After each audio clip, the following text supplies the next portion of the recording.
Welcome. This is Operation High Ground Podcast. This is Rick Norling, the Executive Director, and today's guest is Jerry Peters. And Jerry, I was reading information from an email that we had, and it says that you are retired as a U.S. Marshal. You're highly experienced in crisis response. You've been deployed into harm's way many times. You've trained foreign armies. That's a plural. You're a weapons expert, a sniper trainer. You know something about post-traumatic stress because you've dealt with it. You worked with the U.S. Special Operations troops many times, Delta, SEALs. You are a speaker. You had great passion for the vets, and it's a very, very interesting resume and very impressive. Jerry, it sounds like you've got a lot of experience as a military trainer, and but it doesn't matter how much experience or how much training you've had, you can still suffer from PTSD. Is that correct? Yes, sir, that's correct. Could you explain that a little bit or expound on that? It bothered me the most because I have a stable family. I've had a stable marriage for 35 years. I grew up in a Christian home. As far as things go, I had it all going for me. But whenever things hit your mind and your life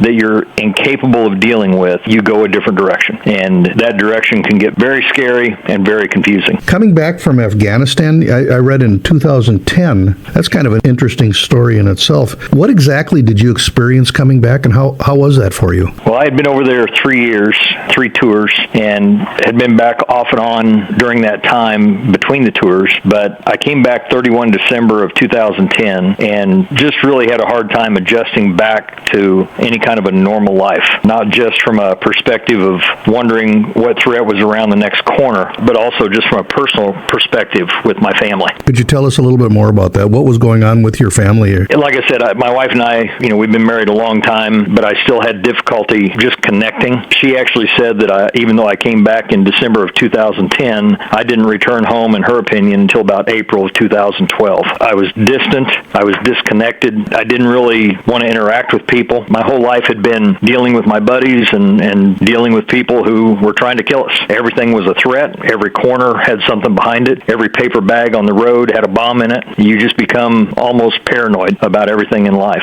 And the hard part to me about it was the fact that I'd been trained for those things. I worked in that area for years through my career. I had trained other people about the issues that they face in combat or in difficult situations, and I couldn't overcome it. And that probably bothered me more than anything. It sounds like in all levels it's pretty painful.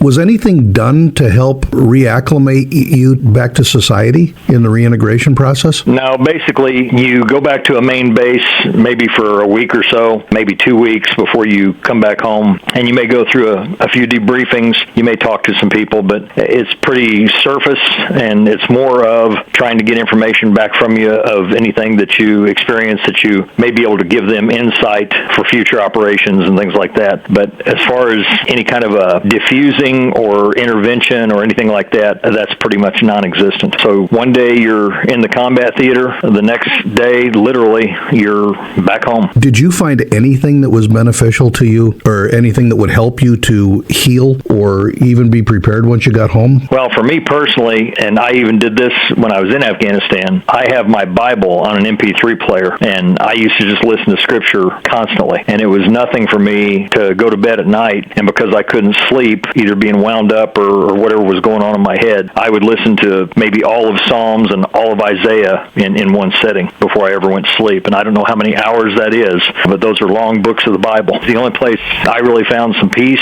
I could also put on Christian music that was just instrumental and not words, and that would seem to help me out a little bit. But it was only God that was helping me because there was nothing else around me that did that for me. Let's go back to your wife. You said that you came home in 2010, but according to her, you didn't really come back until 2012. What was the tripwire or the jump that happened that caused you to break from that 2010, 2012 era to the breakthrough that came forward from that point? I think it was just time that made that break. It seemed that I slowly would be able to acclimate to different things, and as I got more involved in day-to-day life here and outside of a combat theater, it just became more natural, and that became my new normal instead of the new normal that had existed while I was overseas. You got little training. It sounds, as far as reintegrating, I'm certain, that your wife probably got even less. Is that a safe comparison to make?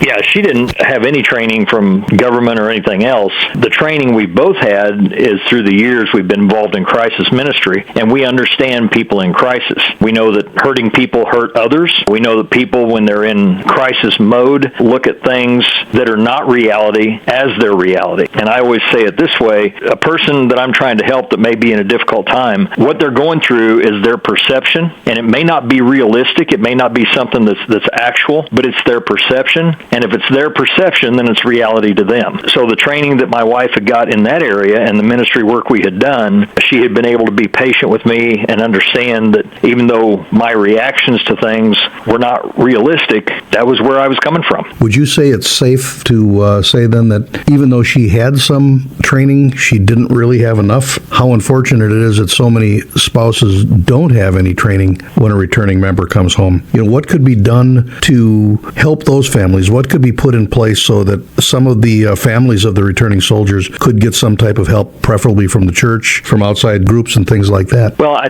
think if we could help them be aware of what they're going to experience when that person comes home. A lot of times when you've got deployments, you've got a spouse, and many times new spouses, they're newly married if they're a young soldier, but you've got a spouse that the deployment takes place, and for that period of time, they're on their own, they're in charge of everything, they don't have anybody to lean on as far as in the household itself, and so they have to take on every role in the household. Whenever kids are involved, that's exacerbated because now you've got even more responsibility. Then when that person comes back, the soldier comes back from deployment, there has to be a changeover and an adjustment. And the difficult thing is they're not taught that. They're not shown that, hey, these things are going to happen, that the soldier's going to come back with a different perspective, that they're going to come back with different fears and anxieties and aggravations. And they're not going to just instantly fall back into normal life mode like it was before. And the realistic fact is it will never be like it was before. You do not experience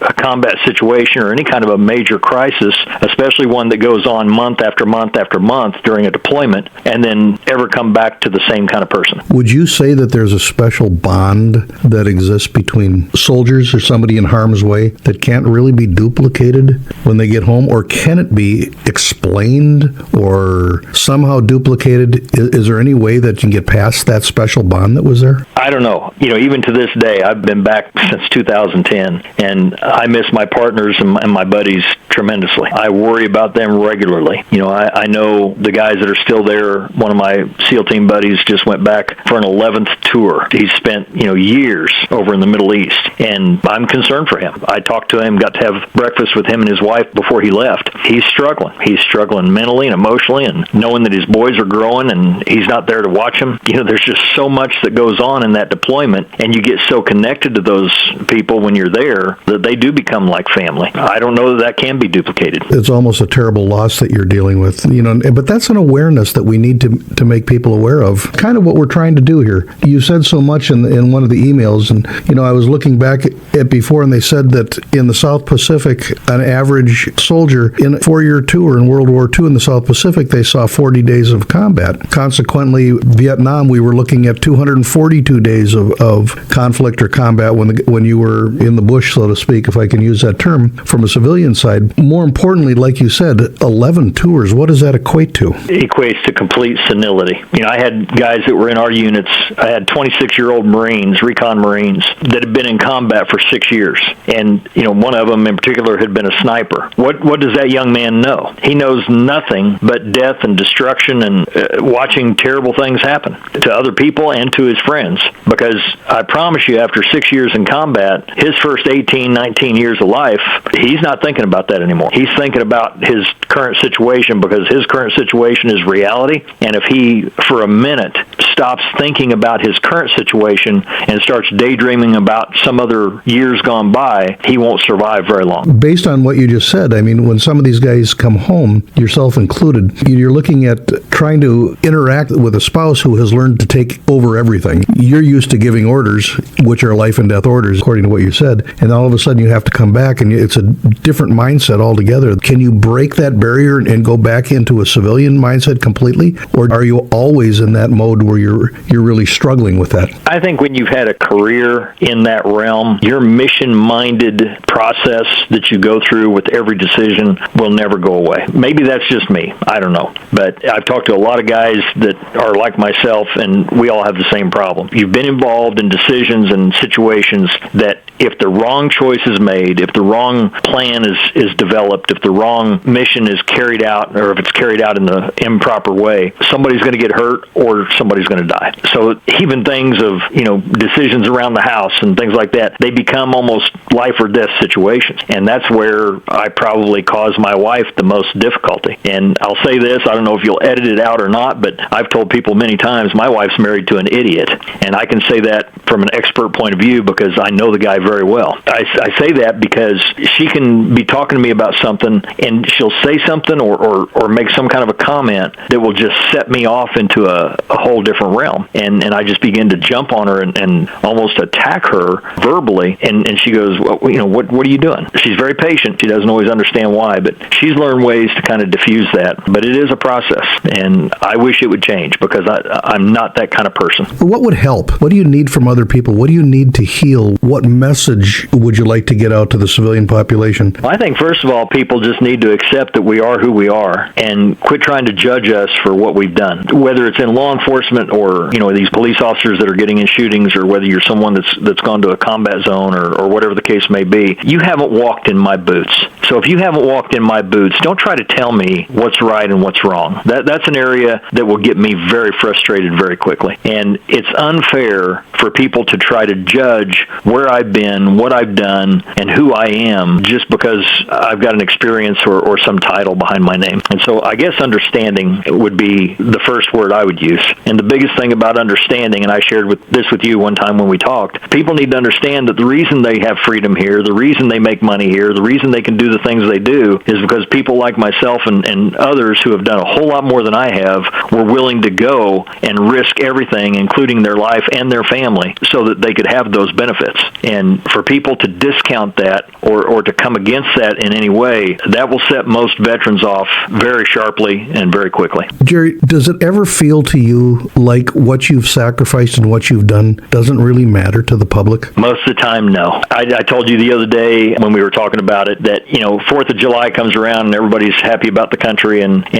Labor Day and Memorial Day and all these Veterans Day and these different celebrations come around at different times of the year, and everybody's behind the soldier 100%. The rest of the time, my personal opinion, I don't think they give a squat. And knowing that people don't care, I think that's one of the main triggers for PTSD, is the feeling that nobody cares what's happened to you. Would you say that again? That's a powerful, powerful statement. I believe, and I can tell you from my point of view, I can tell you from my son's point of view who suffers with severe PTSD, and many other veterans that I've dealt with, soldiers and police officers that I've dealt with, that a majority of them have said what causes the biggest frustration in their PTSD becomes the biggest trigger and is the most overwhelming factor is that people don't care. Doctors told me I'd end up in a wheelchair. I would never lift anything. I would never do anything. At that time, my daughter was 12 years old. I couldn't even hold my daughter on my lap for serving my country. I was thrown away. I was set aside. I was treated poorly. Yet still, all I told the doctor was, you just tell me when I can do push-ups. And I got myself back in shape, and I went over for 3 tours with Navy Special Operations in the most terrible country you've ever been in your life.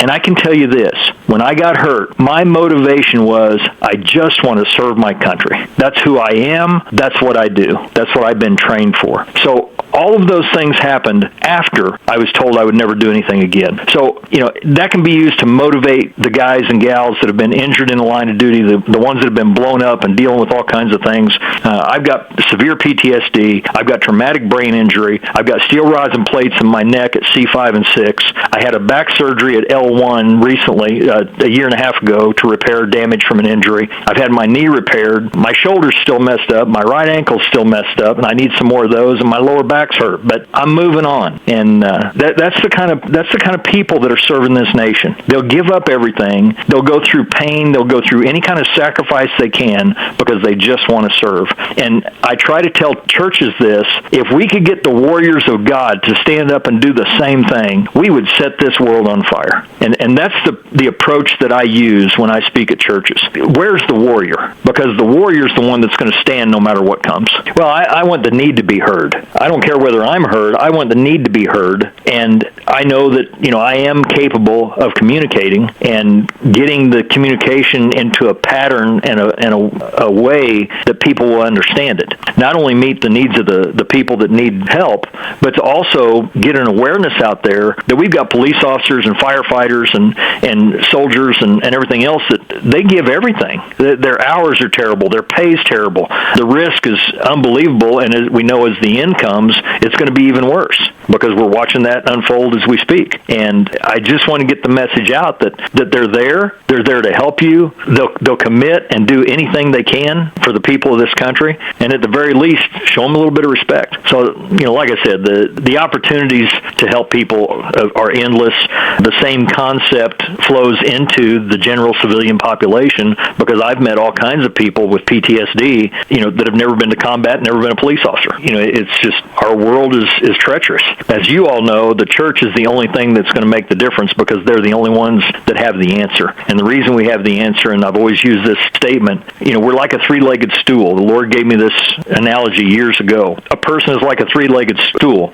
He's body, mind, and spirit. And you can fix his body. I've got steel plates and rods and pins and everything else in my body. You can fix the body, and you can fix the mind to a certain degree with therapies and medications and everything else. But you can work on those two legs and get them absolutely almost perfect. But if that third leg, which is the spirit, is still just a little bit too short, you're never going to have a functional stool. And so you've got to work on the body, mind, and spirit. And the only thing that's going to work on the spirit is Jesus Christ. And that's the message the church has to understand. They have to be a part of the renewal, the restoration, and the healing of this nation and the people in it. Because if they're not, the spiritual side will never be heard. We know every veteran I see, every police officer I see, I thank them for who they are. And I can have on a veteran cap, and they can have on a veteran cap, and I go up and I thank them for their service. I set aside the fact that I've had service and I've done all this stuff or whatever. That's not important to me. What's important to me is that I tell them as an American that I'm thankful for what they've done and the sacrifice that they made, and I'm glad they're back home. Just verifying who they are. Jerry, you mentioned earlier too about your son struggling with that. Could you go into that a little bit and talk to us about the post-traumatic stress that he is dealing with? Yeah, my son was disabled when he was 19 with Army Special Operations over in Tikrit, Iraq, and he had a severe injury, had an arterial bleed. In fact, he was 45 minutes before they got him to an aid station, so every doctor has said that it's just a miracle that he's alive. They were ambushed. He took shrapnel through his legs. He also took a couple bullet rounds during the fight afterwards and continued to fight on to protect his team because that's what you're trained to do. And while his sergeant tried to get the bleeding to stop and keep him alive, when he got back, he had so many issues to deal with. First of all, he was young, so he hadn't had a lot of life experience to be able to deal with those kind of things. Secondly, he missed the guys he was with. That's an ongoing issue with all of us. You miss the guys you're with. You know that they're not going to get hurt as long as you're there, whatever kind of mental aspect that is, because it's not reality. But he just dealt with a lot of those things. And then when he got back, the military literally just set him aside. He would go in to the base. They would bring him in. He was in a wheelchair, so they would bring him into the base, and they would ask him, "Why are you here?" And he would tell them, and they would say, "Okay, go back and hang out, and we'll see what we can do." And 2 or 3 days later, they'd bring him back in. They'd say, "Why are you here?" And he would tell them, and it just went on and on and on. They never remembered who he was. They didn't have any information on him. They asked him at one time why he was there and not with his unit, and he said, "Well, I was blown up with my unit, and they're still in Iraq." And then it just got to where they continued to do that. So his whole idea and thought of military life, because he was going to be career military, it went out the window real quick because, again, it felt like nobody cared, nobody knew who he was, what was going on, and they weren't even concerned about his sacrifice that he had made. And that was a very difficult thing for him at 19 years old. So it becomes a situation where he was ignored, he was kind of made great sacrifices, was thrown aside. How much difference would it have made to him in his mindset with what he was dealing with. If there was a civilian population that was standing behind him, somebody, let's say the church, let's say a civic group, or just somebody other than that was interested in what he was doing and what price he had paid for what we have. I think anybody being in his corner with him could have made a difference. They put him, because the base was so full, it was down at Fort Bragg, they put him in a hotel outside of the base, and he would sit in that hotel room day and night, 24 hours a day, and play video games and watch TV or whatever he could do to keep his mind occupied. And there was just no one there for him. We didn't know it was going on. I thought, since he was back under the care of the military, that they were caring for him. And I didn't find out until later that, he was having tremendous issues. I heard over the phone my son, who has always been happy-go-lucky and a jokester and everything else, I heard him in that 6 or 7 month period that he was down there go from 90% down to 10%. And I thought I was going to lose him. I thought he was going to kill himself. That's devastating. And I stand by the fact that I don't think that the entire responsibility is the government and the Veterans Administration. I think it's our responsibility as a society. My personal belief, and I'm a civilian, but my personal belief is that the military and the VA wasn't prepared to handle all the issues that were coming up, which puts the burden solely on our shoulders as a civilian population that has received the spoils of what you have spent. Jerry, what would you like the Americans to know about returning vets? What's so important to you that they need to hear? I can tell you from myself and from many, many other people that I know, we were honored to serve this country. We were proud to serve the people. We were proud to serve our buddies. And really, when it comes down to it and things are going bad, you're taking care of your buddies. That's the ultimate purpose for your existence at that point. But I would just want the people to know that I was honored to do what I did. I'm humbled, just like I am to be humbled to be used by God. I'm also humbled that my country would allow me to do some of the things that I've done. And I've got to do some very important things through the years. But at the same time, it would just be nice if people show that they cared in more ways than just waving a flag once in a while. And I don't know what that is. Caring is not just giving people things. Caring is being there for someone. And I know I've said this for years, the church has fallen into the same trap in a lot of ways that the government has fallen into, and that is, if it's a problem, throw money at it and it'll go away. And that's kind of the way we treat our veterans. Throw money at them, throw a few medications to them, and maybe they'll go away. I'm saying for the church especially, and for our country, it's not money. It's caring, it's personal interaction, it's one-on-one commitments, and it's also following through with those commitments, because if you say you're going to do something, then do it. And you'll find that elite operators, soldiers, high-level law enforcement officers, whoever it may be, when they say they're going to do something, they're going to do it even if it costs them everything. And one of the most unfortunate things is people in our country have gotten to the point that they'll say what they think you want to hear, but they'll never follow through with what they said in the first place. If people don't follow through with things, it just adds to the fact, or that feeling and that thought, that nobody cares, because they're just not there for you when you really need them the most. Jerry, you made a statement before, and if I can quote you, I don't want to bring you into a bad place, but from a soldier standpoint, you said you really want people to pay enough attention, or at least as much attention to our returning veterans as they do about stray dogs and cats on the street. And that's a pretty powerful statement. And I don't want to end this. In fact, I'd like to get you back again for another one, because there's so much that we want to cover, and there's so much that you have to share. Jerry, you're a true American hero on every level, and I'm honored to know you, and I'm proud of what you've done. In wrapping it up, that Jerry is available to anybody that is interested in him as a speaker. And as you can hear, he's a speaker that you want. He's a speaker that inspires thought. He's a speaker that brings home many of the things to the hurting and the lost. So as a church body, as a community, this is the man that can talk to the wounded and the broken in your area from someone who's been there. And go to our website at operationhighground.org. His contact information will be there, and you can get a hold of him directly. I strongly encourage you to give him a call. Jerry, thank you so much for all that you've done. And anything else you'd like to close with? Now, Rick, I'm so proud of you for what you're doing, because there's so many people that are hurting and so many people that need help. And until somebody gets up and does something, nothing's going to happen. The government, and I don't mean to smash the government, because they don't have the resources. They don't have the personnel. They don't have the knowledge. They don't have the experience. They're using mental health professionals that are great. They're probably great people, but they've never walked in the boots. They've never had blood up to their ankles. They don't even know what brains on their boots looks like. So how can they talk to someone who's been through those things and had to experience those things that they've never seen? You don't get that knowledge from a book. And so we need the help to come from the people who have been there. 2 Corinthians 1, verses 3 and 4 says, we go through these things to help others in like situations with the help and comfort God has given us. I've heard so many Christian people say, I don't know what God's will is for my life. I don't know why he's got me around here. I don't know what I'm supposed to do. Whatever you've gone through in life, use it as God meant it to be used to help other people. Whether you've lost a child in birth, whether you've lost a son in war, whether you've been in combat yourself, use your experiences to help others get through the things that they're going through, because we all need help at some time. And Rick, I'll tell you this, I'm as self-dependent and self-motivated as anybody in the world. I can take care of things.